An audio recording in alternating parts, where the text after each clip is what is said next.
الحمد لله نحمده ونستعينه ونستغفره ونؤمن به ونتوكل عليه ونعوذ بالله من شرور أنفسنا ومن سيئات أعمالنا من يهده الله فلا مضل له ومن يضلل فلا هادي له ونشهد أن لا إله إلا الله وحده لا شريك له ونشهد أن محمدا عبده ورسوله صلى الله تعالى عليه وعلى آله وأصحابه وبارك وسلم تسليما كثيرا كثيرا أما بعد فأعوذ بالله من الشيطان الرجيم بسم الله الرحمن الرحيم يا أيها الذين آمنوا ادخلوا في السلم كافة ولا تتبعوا خطوات الشيطان. والیوم تھوڑا سا بڑھا دیں. وقال النبي صلى الله عليه وسلم الكيس من دان نفسه وعمل لما بعد الموت. قرآن مجید کی ایک آیت اور نبی صلی اللہ علیہ وسلم کی ایک حدیث پڑھی ہے. اللہ تعالیٰ سے دعا ہے اللہ تعالیٰ صحیح طرح سے بات کہنے کی، سننے کی، سمجھنے کی، اور پھر ہم سب کو اللہ عمل کی توفیق عطا فرمائے. جن لوگوں کا بھی اللہ پر ایمان ہے، آخرت پر ایمان ہے، ان کے لیے دنیا میں سب سے زیادہ قیمتی چیز ہدایت ہے. ہدایت. قرآن مجید میں اللہ تعالیٰ نے اپنی بہت ساری نعمتوں کو ذکر کیا ہے. یہ وہ نعمتیں ہیں جو اللہ نے انسان کو دی ہیں. الم نجعل لہ عینین، ہم نے تمہاری آنکھیں بنائی. ولسانا وشفتین، زبان دی، کان دیے. فجعلناہ سمیعا بصیرا، انسان کو سنتا اور دیکھتا بنایا. یہ سب کی سب نعمتیں اللہ کی طرف سے ہیں. یہ نعمتیں خود بخود نہیں بن سکتی. ہمارے کان میں سننے کا عمل اتنا پیچیدہ ہے، آواز کی لہریں جا کے ٹکراتی ہیں اور وہ وائبریشن پیدا کرتی ہیں. ان وائبریشن سے ریز نکلتی ہیں، وہ ریز پھر الیکٹرک ریز میں کنورٹ ہوتی ہیں. وہ پورا ایسا خاندانی پیچیدہ سسٹم لگا ہوا ہے کہ وہ خود بخود بن نہیں سکتا. ہمارے فزکس کے ٹیچر تھے، ان کی اچھی بات یہ تھی کہ وہ جب فزکس کے اصول بیان کرتے تو اللہ کی کبریائی بھی بیان کرتے تھے. وہ پہلے زمانے میں ٹیچر اب بھی ہوتے ہوں گے، لیکن ہمارے زمانے میں ذرا زیادہ ہوتے تھے اس طرح کے ٹیچرز. تو ایک ڈاکٹر کے بارے میں تحقیق بتا رہے تھے جو کان کا بہت بڑا کوئی اسپیشلسٹ گزرا ہے ماضی میں، گوروں میں. تو بتا رہے تھے کہ جب اس نے کان پہ ریسرچ کی کہ کان سنتا کیسے ہے، تو غیر مسلم تھا وہ، لیکن بے اختیار اس کے زبان سے یہ الفاظ نکلے کہ جو اس کان کو بنانے والا ہے وہ کیسا سمیع بصیر ہوگا، وہ کیسا سننے والا ہوگا، جس نے سننے کا ایسا پیچیدہ آلہ انسان کو بنایا اور انسان کی کھوپڑی میں دو طرف فٹ کر دیا تاکہ ادھر سے بھی سنے اور ادھر سے بھی سنے. لا الہ الا اللہ یہ ایوالو ہونے کا نتیجہ نہیں ہو سکتا. میں جو یہ نظریہ ارتقاء پہ اتنا بولتا ہوں نا، اس لیے کہ یہ نظریہ تمہیں جہنم کا ایندھن بنا دے گا. تم نے اس کی بیس پہ خدا کا انکار کیا ہے، کوئی ہلکا کام نہیں کیا، تو اللہ نہیں چھوڑے گا. آپ کہہ دو کہ ہمارے کان ایوالو ہو کے بنے ہیں، ہمارا دماغ ایوالو ہو کے بنا ہے، آنکھیں ایوالو ہو کے بنی ہیں، پھینکتے رہو. پھینکنے پر گورنمنٹ کی طرف سے کوئی پابندی نہیں ہے، پھینکتے رہو، اللہ نہیں چھوڑے گا. جو ہمارا سیکولر طبقہ ہے ہماری اس طرح کی باتوں سے اور زیادہ طنز کرتا ہے کہ دیکھو ان مولویوں کے پاس دلیل تو ہوتی نہیں ہے، جہنم کی وعیدیں سنا رہے ہوتے ہیں. سائنسدان بات کرتے ہیں دلیل سے، اور یہ مولوی بات کرتے ہیں دھمکیوں سے، جہنم میں جاؤ گے. آپ بھی دلیل سے بات نہیں کرتے، آپ بھی پھینک رہے ہو. خدا کی قسم نہیں بن سکتی آنکھ، کان نہیں بن سکتے. کچھ اور لاتے مارکیٹ میں، شاید ہم مان لیتے اس کو، تو وہ چیز لے کر آئے ہو جو ماننے کی نہیں ہے. تمہاری ان بوسیدہ باتوں کی بیس پہ ہم اپنے بنانے والے کا انکار کریں، دنیا میں اس سے بڑا جرم کوئی نہیں ہوگا. دیکھو لوگ جرم کی کوانٹٹی کو دیکھتے ہیں، کوالٹی کو نہیں دیکھتے. یہ بہت بڑی غلطی ہوتی ہے لوگوں سے. لوگ کہتے ہیں کہ جو شخص زیادہ گناہ کرتا ہے وہ بڑا مجرم ہے، اور جو کم گناہ کرتا ہے، جس کے گناہوں کی تعداد کم ہے، وہ چھوٹا مجرم ہے. میرا گلا پتہ نہیں کیوں بار بار بیٹھ رہا ہے. دنیا میں خوب سمجھ لو، جرم کی کوانٹٹی سے زیادہ ویلیو کس کی ہوتی ہے؟ کوالٹی کی. کس نوعیت کا جرم کیا. دیکھو ایک آدمی نے چوری کی، مسجد سے چپل چوری کیے، ایک جرم کیا اس نے کہ نہیں کیا؟ پھر اس نے کیا کیا، ایک دن کوئی شخص گزر رہا تھا، اسے رکھ کے بلا وجہ تھپڑ لگا دیا، یہ بھی ظلم ہے. کتنے ٹوٹل گناہ ہو گئے اس کے؟ 2. یعنی آپ ایک ترازو لیں اور اس کے گناہ اس میں رکھنا شروع کریں. چپل چوری کا گناہ لا کے رکھ دیا، ½ کلو کا ویٹ ہو گیا اس کا، ٹھیک ہے. بلا وجہ جمشید کو تھپڑ لگا دیا، ½ کلو کا گناہ، اور یہ ٹوٹل گناہ کتنے ہو گئے؟ 1 کلو.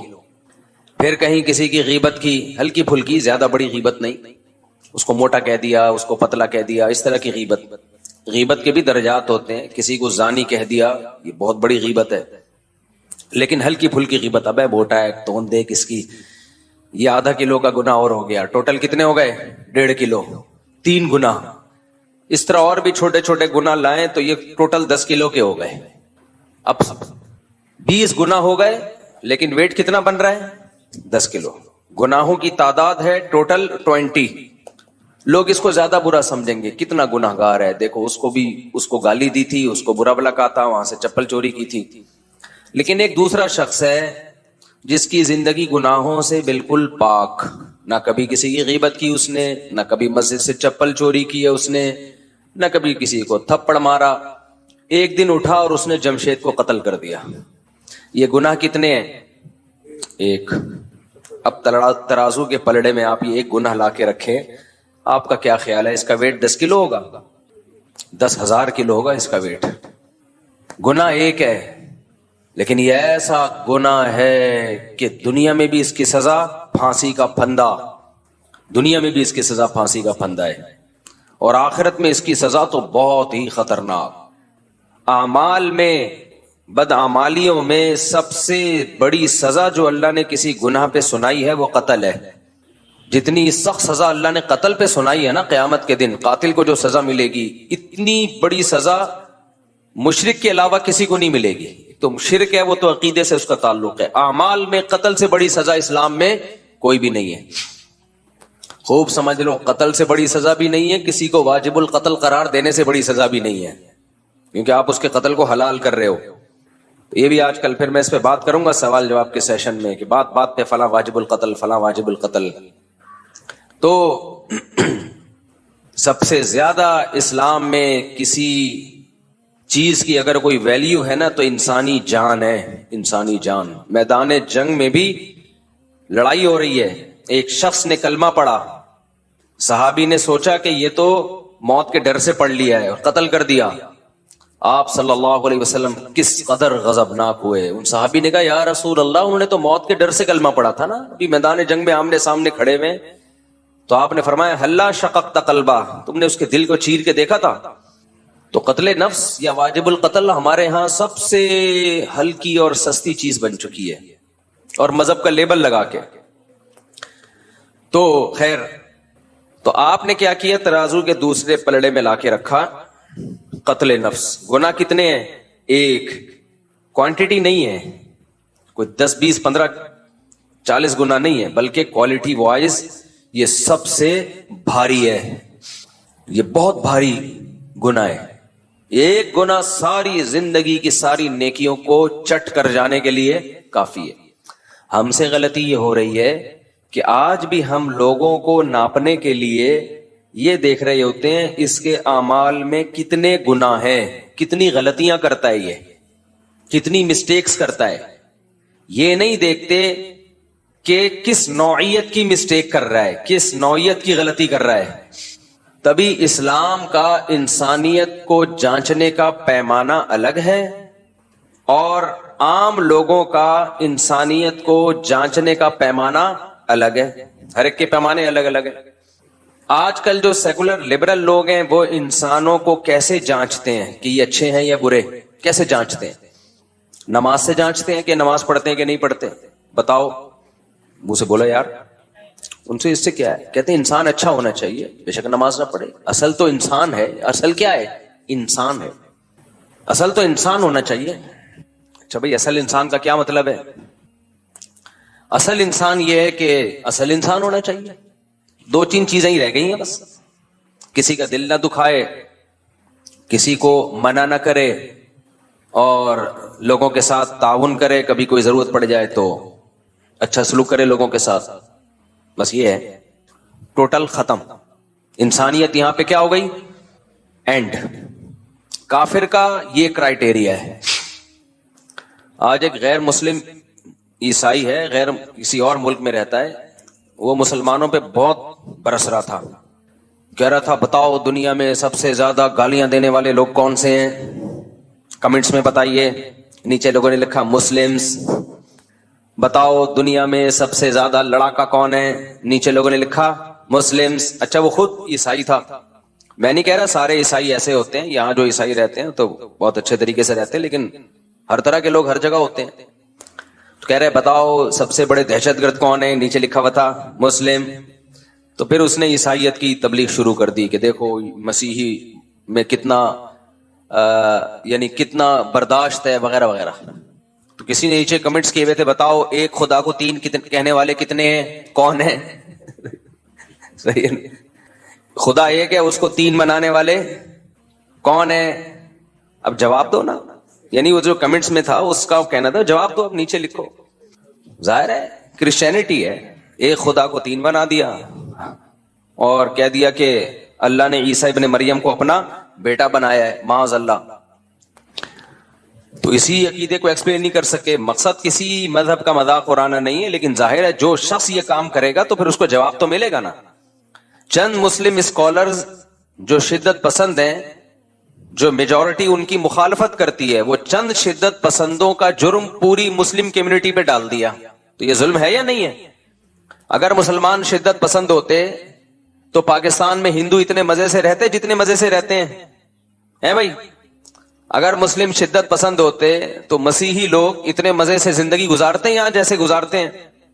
ہم نے تو کبھی کسی چرچ کی طرف رخ نہیں کیا کہ ہم اس کو جلائیں گھرائیں. اس عمل کو ہم حرام سمجھتے ہیں. ہمارے کلاس فیلو میں مسیحی لوگ تھے, جایا کرتے تھے چرچ. ہم نے تو کسی پہ کبھی زندگی میں طنز نہیں کیا.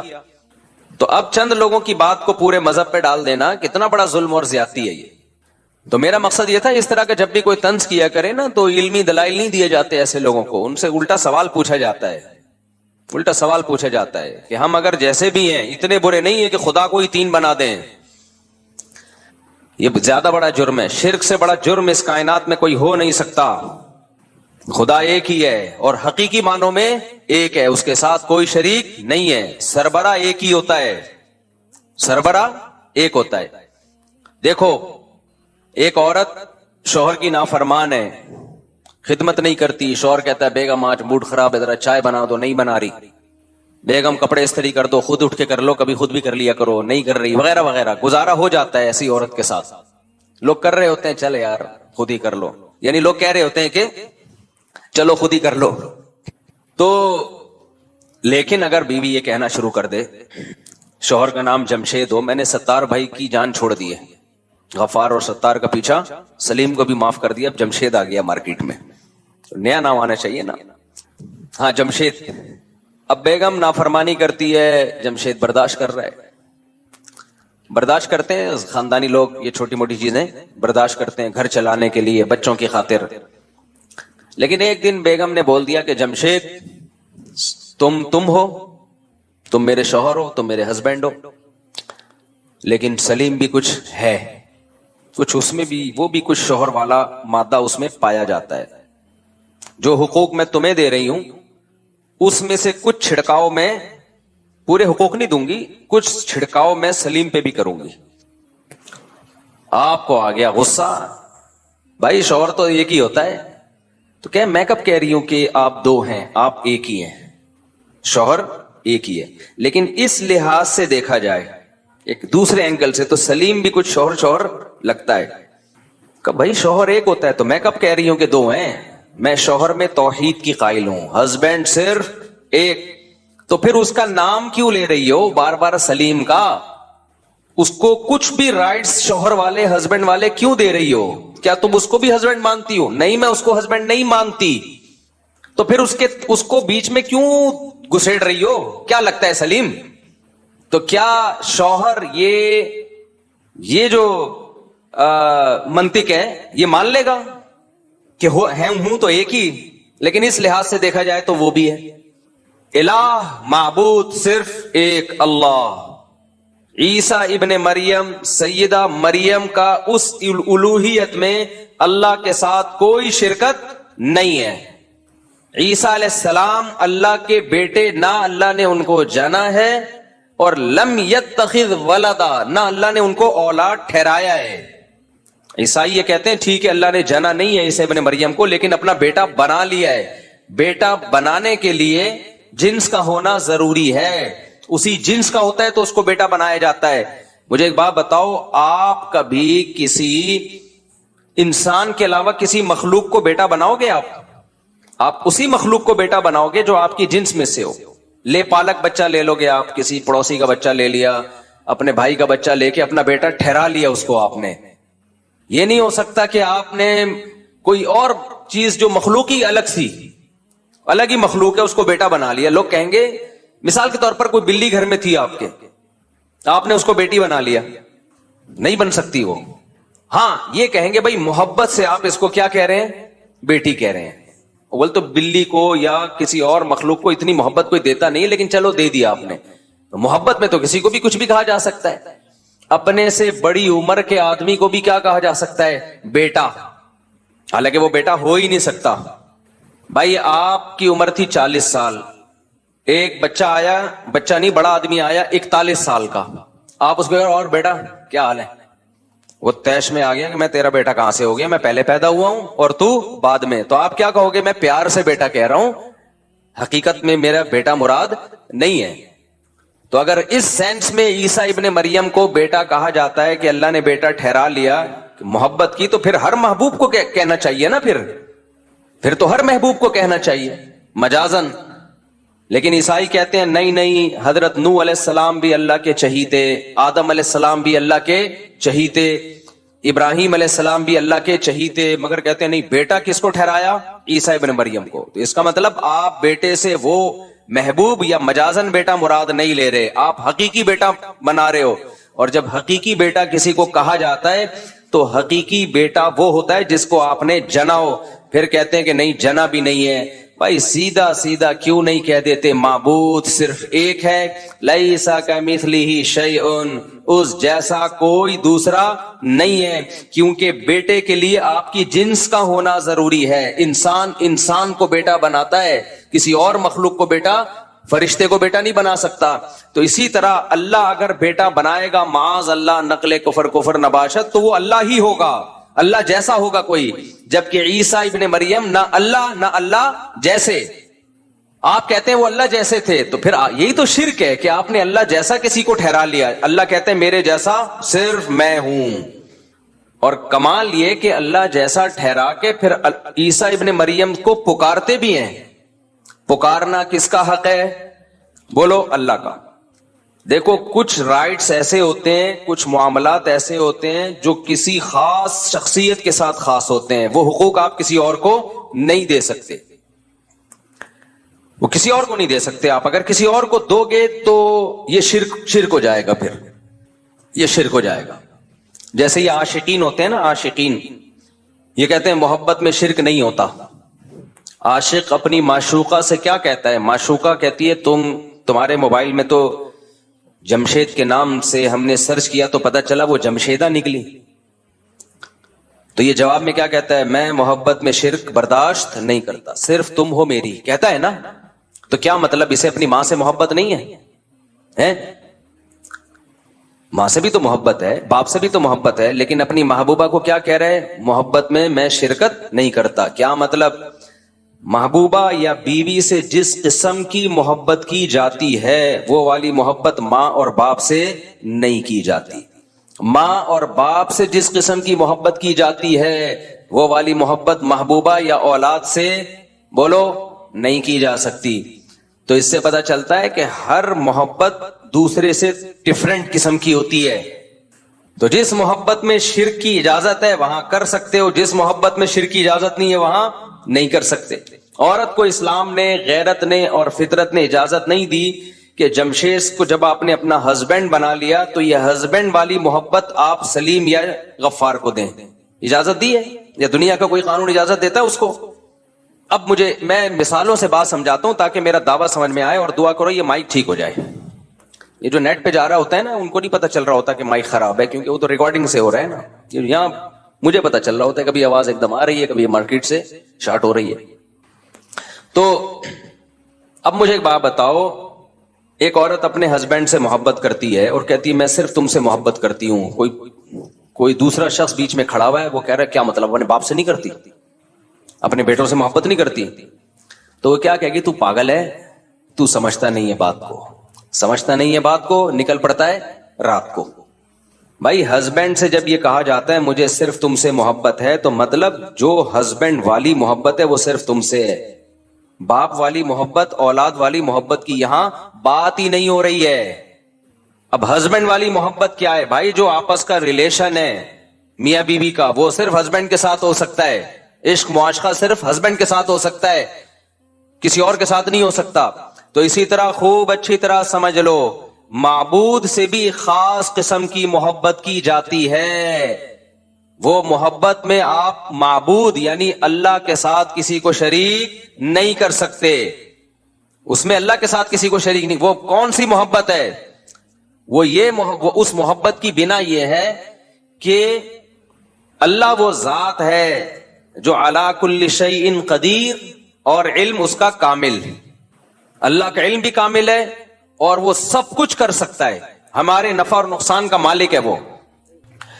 تو آپ سمجھ لو کہ اللہ سے بھی محبت جس میں شرکت جائز نہیں ہے، وہ والی محبت ہے جو عابد کو معبود سے ہوتی ہے، جو عبادت کرنے والے کو اس سے ہوتی ہے جس کی عبادت کی جائے. اور اس محبت کے اثرات کیا ہیں؟ جیسے میاں بیوی کی جو محبت ہے، اس محبت کے اثرات کچھ اور ہیں، ایک دوسرے کی جنسی تسکین کا ذریعہ بنتے ہیں. ماں اور باپ سے جو محبت ہوتی ہے، اس محبت کے اثرات کچھ اور ہیں. ماں کے قدموں میں بیٹھنے کا دل کرتا ہے، ماں کی گود میں سر رکھ کے سونے کا دل کرتا ہے. باپ سے جو محبت ہوتی ہے اس کے اثرات کچھ اور، اس کی تعظیم کا دل کرتا ہے، اس کی رسپیکٹ کا دل کرتا ہے.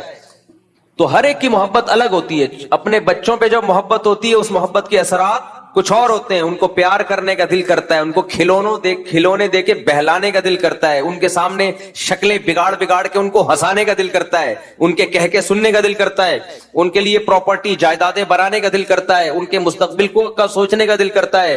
تو اسی طرح خوب سمجھ لو کہ اللہ سے جب محبت ہوتی ہے اس کی عبادت کا دل کرتا ہے.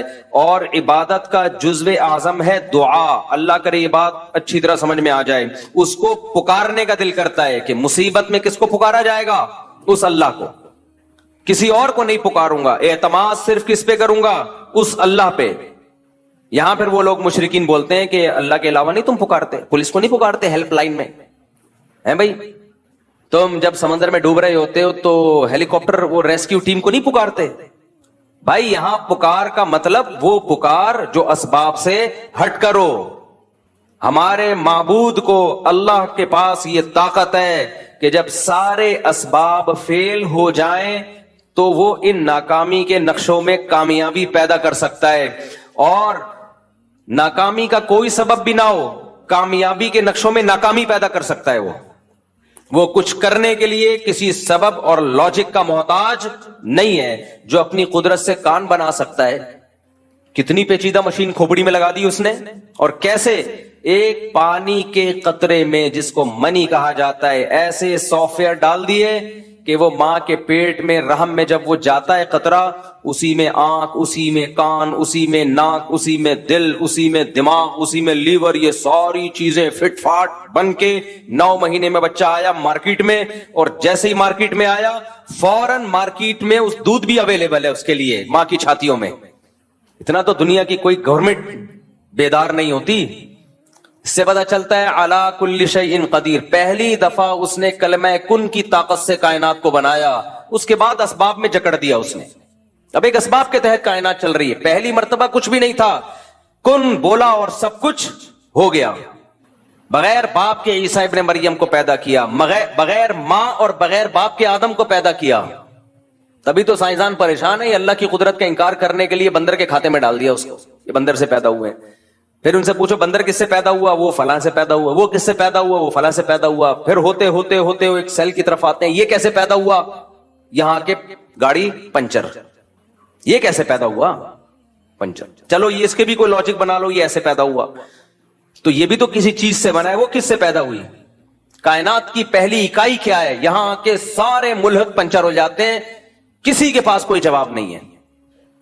پھر الٹا ہم پہ اعتراض کرتے ہیں, کہہ رہے ہیں اچھا یہ کائنات اگر خود سے نہیں پیدا ہوئی تو پھر خدا خود سے کیسے پیدا ہو گیا؟ اور بھائی اس کائنات کو ہم جانتے ہیں, یہ خود سے یہاں کچھ بھی نہیں ہوتا. خدا کو ہم اس کی حقیقت اور ماہیت کو نہیں جانتے, تو دونوں میں سے ایک کو تو فرض کرنا پڑے گا. یا تو یہ کائنات خود سے ہے ہمیشہ سے, یا بنانے والا ہمیشہ سے ہے. فزکس کے سارے لاز اس کائنات پہ اپلائی ہوتے ہیں, اور سارے لاز سارے قوانین کہتے ہیں یہاں خود بخود کچھ بھی نہیں ہوتا. تو یہ بن کیسے خود بخود گئی؟ وہ فزکس کے جو قوانین ہیں وہ خدا پہ تھوڑی اپلائی ہوتے ہیں, وہ مخلوق تھوڑی ہے, وہ تو ہماری عقل سے بالا تر ہے. اب دو میں سے ایک چیز تو فرض کرنی پڑے گی نا میرے بھائی, یا تو اللہ ہمیشہ سے یا کائنات ہمیشہ سے. ہمارے نے کہہ دیا بھائی اللہ ہمیشہ سے, تو ہمارے پاس جواب آسان ہے. کہتے ہیں کیسے ہے؟ ہمیں نہیں پتا بھائی کیسے ہے, اللہ کی حقیقت کون جانتا ہے. لیکن آپ سے ہم پوچھتے ہیں کہ اگر اللہ نہیں ہے تو پھر کائنات ہمیشہ سے ہے, کیسے ہے؟ کسی کے باپ کے پاس بھی اس کا جواب نہیں ہے. وہ یہ نہیں کہہ سکتے کائنات ہماری عقل سے بالا تر ہے. کیوں بالا تر ہے بھائی؟ کائنات عقل سے بالا تر ہے تو اس کے بارے میں قوانین پیش کیوں کرتے ہو؟ فزکس کے جتنے قوانین ہیں خدا کے بارے میں تھوڑی, اس کائنات کے بارے میں ہے نا. اگر ایسا کرو گے تو ایسا ہوگا, ایسا نہیں کرو گے تو ایسا نہیں ہوگا. دیکھو رکشوں کے پیچھے لکھا ہوتا ہے ایسا کرو گے تو کون آئے گا, یہ فزکس کا تو لا ہے. رکشوں کے پیچھے لکھا ہوتا ہے ایسا کرو گے تو کون آئے گا, یہ دیسی لا ہے. کچھ فزکس کے قوانین وہ ہیں جو سائنسدانوں نے بنائے, کچھ ہمارے رکشے ٹیکسی والوں کے بھی فزکس کے لاز ہیں. ایسا کرو گے تو کوئی بھی بولو نہیں آئے گا, اور ایسا نہیں کرو گے تو سب آ جائیں گے. یہ ایک دوسرا لا ہے جو اس کے الٹا کر کے بنایا گیا. ہم کہہ رہے ہوتے ہیں نا بھائی تو ایسا کرے گا تو پھر کون آئے گا, یعنی تو بس سلوکی کر رہا ہے میرے ساتھ, میں تیرے گھر آیا چائے کا نہیں پوچھ رہا, ایسا کرو گے تو کون آئے گا. تو جواب میں کیا کہتا ہے, ایسا نہیں کروں گا تو سب آ جائیں گے. یعنی میں سب کو چائے کا پوچھنا شروع کر دوں, سب کو کھانا, تو پھر تو لائن لگ جائے گی نا. تو خیر, تو بات کہیں اور کہیں سے کہیں چلی گئی. ہم یہ بات کر رہے تھے, کیا بات کر رہے تھے؟ ہاں میں یہ کہہ رہا تھا کہ معبود والی محبت وہ صرف کس کا حق ہے؟ اللہ کا. اس محبت کے اثرات کیا ہیں؟ جیسے میں نے بھی مثال دی, ماں کی محبت کا اثر الگ, باپ کی محبت کا اثر الگ. باپ کی محبت کا اثر یہ نہیں کہ گود میں اٹھا کے پیار کرنا شروع کر دو اس کو. باپ کی محبت کا اثر ہے تعظیم, رسپیکٹ, کڑوی کسیلی برداشت کرو. کبھی کبھار ایک آدھ تھپڑ لگا دیا, برداشت, ابا ہے بھائی. ماں کی محبت کا اثر کیا ہے؟ اس کے قدموں میں بیٹھو, اس کی گود میں سر رکھو, کتنا مزہ آتا ہے, خاص طور پہ جب بوڑھی ماں ہو. اس سے زیادہ تو مزے کی دنیا میں کوئی چیز ہے نہیں. تو اللہ کی محبت کا مطلب کیا ہے؟ اللہ کی محبت کا مطلب یہ ہے, کیونکہ وہ بہت طاقتور ہے, ہم اس سے محبت اسی بیس پہ تو کرتے ہیں, بہت پاورفل, اور ہر چیز کا اسے علم ہے. تو پھر راز و نیاز کس سے کیا جائے؟ اللہ سے. وہ آپ کے دلوں کے بھیدوں کو جانتا ہے. کوئی پریشانی ہو سب سے پہلے کس کا دروازہ کھٹکھٹایا جائے؟ اللہ کا. یعلم خائنۃ الاعین وما تخفی الصدور. وہ آنکھوں کی خیانت کو بھی جانتا ہے, سینوں کے رازوں کو بھی جانتا ہے. هو اعلم بكم اذ انتم اجنۃ فی بطون امہاتکم. جب تمہاری ماں تمہیں نہیں جانتی تھی, ماں کے پیٹ میں تھے تم, وہ اس وقت سے تمہیں جانتا ہے, تم سے محبت کرتا ہے, ماں سے بھی 70 گنا زیادہ. علی کل شیء قدیر ہے, اس کی عظمت ہے, اس کا جلال ہے. لہذا جب بھی پکارا جائے گا, وہ پکار جو اسباب سے ہٹ کے ہے. اسباب کا مطلب کیا ہے؟ مجھے پیاس لگ رہی ہے, میں کہتا ہوں پانی چاہیے, آپ جائیں گے اٹھ کے کولر سے پانی نکالیں گے لے آئیں گے. یہ وہ مدد نہیں ہے, یہ تو ہر ایک سے مانگی جاتی ہے. ایک مدد وہ ہوتی ہے اس کے ارادے کا نام. جب وہ کسی چیز کا ارادہ کرتا ہے تو دو کام کرتا ہے, یا تو ویسے اسباب پیدا کر دیتا ہے, یا بغیر سبب کے کام کر دیتا ہے. وہ بغیر سبب کے کام کرے, اس کو معجزہ اور کرامت کہتے ہیں. سمجھ میں آ رہی ہے بات؟ اس کو کیا کہتے ہیں؟ معجزہ اور کرامت. کوئی سبب نہیں ہے, کر دیا اس نے. جیسے بنی اسرائیل میں ایک بندہ مر گیا، قرآن سے پتہ چلتا ہے اور آسمانی کتابوں سے بھی، قاتل کا پتہ نہیں چل رہا تھا، بڑے بھڈے ہو رہے تھے، بے گناہ لوگوں پہ الزامات لگ رہے تھے، اللہ نے اس مقتول کو زندہ کیا، اس مقتول نے کھڑے ہو کے نام بتایا میرا قاتل یہ اللہ نے مدد کی سبب کے بغیر۔ یہ ہوتا ہے یہ معجزہ، کرامت بزرگوں کی ہوتی ہے اور معجزہ پیغمبروں کا۔ فرق صرف اتنا ہے کہ کرامت پر ایمان ضروری نہیں ہے جب تک کہ وہ قطعی دلیل سے ثابت نہ ہو۔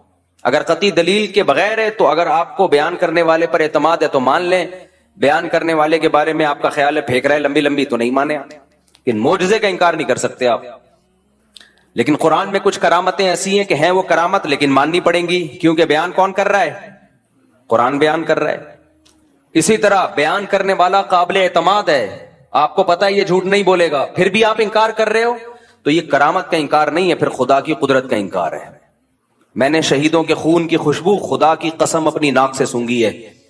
اب جس کو مجھ پہ اعتماد ہوگا مان لے گا یار اللہ کی قدرت ہے، بندہ شہید ہوا اور اس کے خون سے اللہ نے خوشبو پیدا کر دی۔ لیکن آپ کو اگر مجھ پہ اعتماد نہیں ہے، آپ کا خیال ہے یہ مولوی صاحب پھینکوں ہیں تو نہ مانو آپ۔ لیکن آپ کا خیال ہے کہ مولوی صاحب پھینکوں نہیں ہے، کیوں پھینکوں گا بھائی؟ کیوں جھوٹ بولوں گا میں؟ اتنی بڑی قسم مسجد میں ممبر پہ بیٹھ کے کیوں اٹھاؤں گا؟ اس کے باوجود بھی اگر آپ انکار کر رہے ہو کہ نہیں جی شہید کے خون سے خوشبو آ ہی نہیں سکتی، تو پھر یہ ہمارا انکار نہیں ہے، پھر یہ خدا کی قدرت کا انکار ہے۔ یہ وہی لا مذہبیت ہے، الحاد ہے، جس کی بیس پہ لوگوں نے خدا کا انکار کیا ہے۔ کیونکہ آج بہت سے لوگ بابوں کی کرامتوں کا انکار کرتے کرتے لمٹ کراس کر چکے ہیں، کرامت کے وجود ہی کے منکر ہو گئے۔ یہ غلط ہے، کسی بھی چیز کے اعتدال سے اس پہ رد کیا جائے گا۔ سمجھ میں آ رہی ہے کہ نہیں آ رہی بات؟ توحید یہ نہیں ہے کہ آپ کرامتوں کا انکار کرتے ہیں۔ توحید، کرامت کا وجود تو توحید کی بڑی دلیل ہے کہ یہ اللہ کی قدرت ہے۔ تو مدد اسباب سے ہٹ کے کون کرتا ہے؟ بولو اللہ۔ اب اللہ جب مدد کرتا ہے تو دو طریقے ہوتے ہیں اس کے، یا تو بغیر سبب کے کر دے گا، جیسے میں نے مثالیں دی۔ فرعون کو، موسیٰ علیہ السلام کو فرعون سے کیسے بچایا؟ ناکامی کے نقشے پہلے پیدا کیے۔ حضرت موسیٰ علیہ السلام نکلے بنی اسرائیل کو لے کر، گھوڑے پہ جا رہے ہیں دوڑتے ہوئے، راستہ بھلا دیا اللہ نے، صحیح ہے نا؟ آگے پانی ہے، سمندر ہے، پیچھے فرعون، بنی اسرائیل نے کہا انا لمدرکون، مارے گئے، بس آگے پانی، پیچھے اتنا بڑا لشکر گئے۔ اب اسباب کی دنیا میں بچنے کا کوئی چانس تھا؟ ہے بھائی؟ امپاسبل۔ موسیٰ علیہ السلام کا اللہ پہ اعتماد، تو یہ جو اعتماد ہے یہ ہے وہ محبت جو کس کو دی جا رہی ہے؟ معبود کو۔ اگر وہاں کوئی سائنٹسٹ آ کے حضرت موسیٰ علیہ السلام کو کہتا کہ میں کوئی ابھی ایسا کروں گا، ایک توپ ایجاد کر لوں گا اور ان فرعونیوں پہ آپ بمبارمنٹ کرو گے، موسیٰ علیہ السلام مان لیتے اس کی بات؟ بولو نہیں۔ اس پہ توکل کرتے؟ نہ بھائی، اسباب کی دنیا میں ممکن نہیں ہے، ایسا نہیں ہو سکتا، اتنی جلدی کچھ بھی نہیں ہو سکتا۔ لیکن وہ معبود کس کو مانتے تھے؟ اللہ کو، صرف اللہ کو، صرف اللہ۔ عیسائی صرف اللہ نہیں کہتے، مسیح علیہ السلام کو بھی ساتھ میں ملا لیتے ہیں۔ نا صرف ایسے موقع پہ صرف کون؟ اللہ۔ کوئی پیغمبر، کوئی ولی، کوئی فرشتہ نہیں، کیونکہ اب اسباب سے ہٹ کے مدد کرنے کی بات ہو رہی ہے۔ اس کی قدرت کس کے ہاتھ میں ہے؟